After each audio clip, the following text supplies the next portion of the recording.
Jesus gave me a second chance. I died of a heart attack and I'm alive today to tell the story. It happened July 28, 1998. I woke up the morning at 5 o'clock with a severe pain in my chest, and I knew I was in trouble. I went to the kitchen, I had a drink of water, but the pain just grew worse. I went back to the bedroom where my wife was sleeping and I woke up.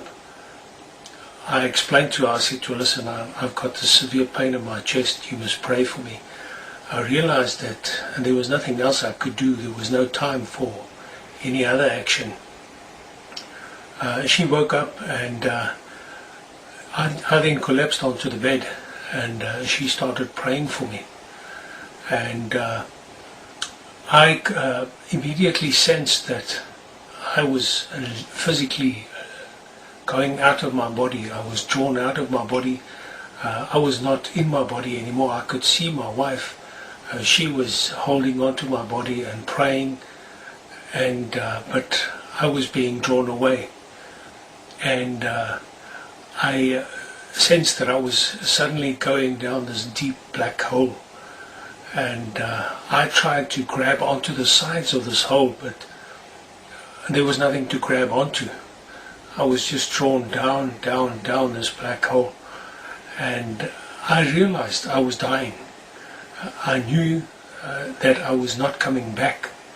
This was final. I was desperate, and the next thing I had this vision of my 11-year-old son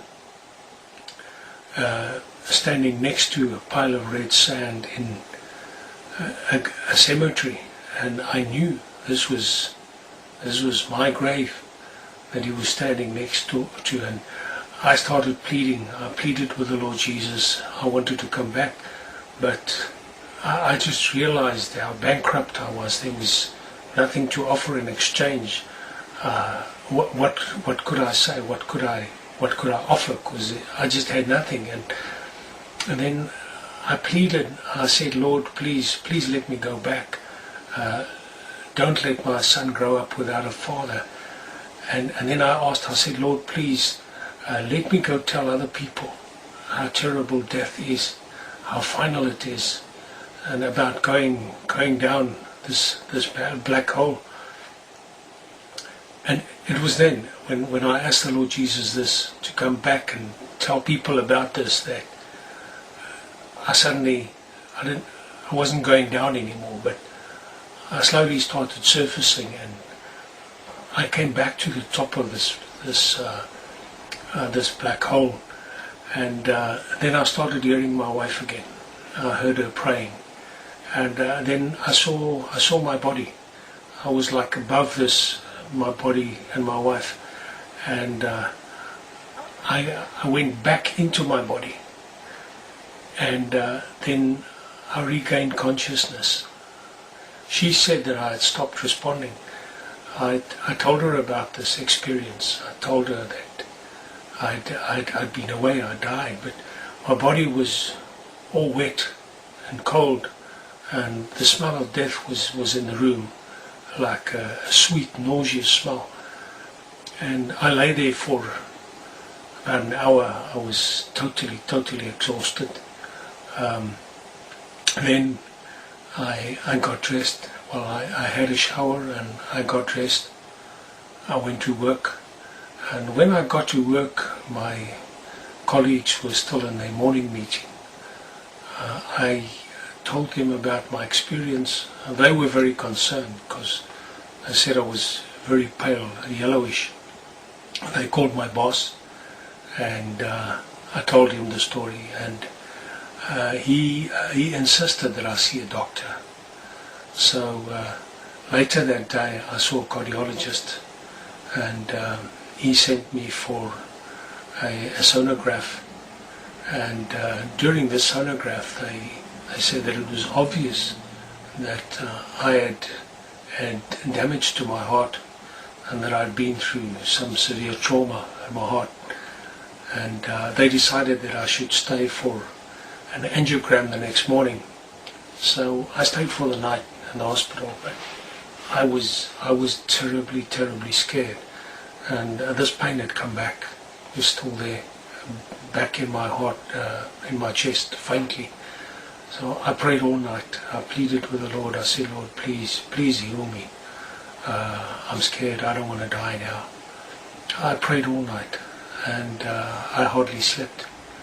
Well, I didn't sleep. The next morning, they took me in for an angiogram. During this procedure, they insert a probe in your groin, into your arteries, up into your heart, and then they release a dye, and they can then see the blood flow and see whether there are obstructions in the arteries. It's done under local anesthesia, so you can see what they're doing, and they can see this on a video screen. During the procedure, the doctor stopped and he said to me, "It's amazing." He says, "There's no trace of any damage," and the doctor couldn't believe it. So they stopped the procedure. I was sent back to the ward. I stayed until the afternoon. 5 o'clock, this cardiologist came to my bed, and he came to me, release me from hospital, send me home. He just stood there for a long time, and he looked at me. He looked at my wife, and he said to her, "This is amazing." He says, "This is a miracle. I haven't seen anything like this before." He says, "Your heart is like that of a 17-year-old, and yet yesterday the sonograph showed severe damage." He says, "It was obvious that you'd been through a lot." He says, I can't believe it." So he sent me home without medication, without a prescription, without further treatment. That happened 10 years ago. I'm still well. I have not taken any medication. I'm still not taking any medication. I'm in good health. Jesus Christ healed me. And He can heal anyone. I thank God that I prayed, my wife prayed for me, Jesus heard. This is a testimony to whoever is listening, who's seeing this video, that Jesus answers prayer. He's alive. Thank you for listening. God bless you, and call on the Lord. He's real. Jesus will answer. Jesus will also give you a second chance. God bless.